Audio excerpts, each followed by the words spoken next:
ఇవాళ ఎకరానికి 1,50,000 లాభం వచ్చే విధంగా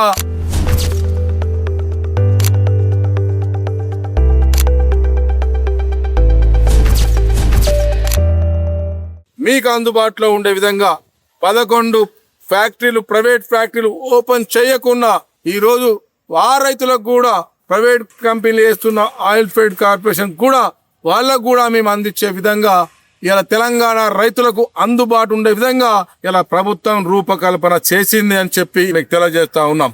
రైతు సోదరులారా, మీరు వరి వేస్తే మీకు రైతులకు గిట్టుబాటు ధర లేదు, పత్తి ధర గిట్టుబాటు ధర లేదు, మిర్చి ధర గిట్టుబాటు ధర లేదు. ఇవాళ ఎకరానికి 1,50,000 లాభం వచ్చే విధంగా ఇలా మీకు రైతు సోదరులకు ఇది మంచి గిట్టుబాటు ధర దొరుకుతుంది. ఇలా రైతులకు అందుబాటులో విధంగా మంచి లాభదాయకంగా ఉన్న పంట ఆయిల్ ఫామ్ అని చెప్పి సందర్భంగా మీకు తెలియజేస్తా ఉన్నాను.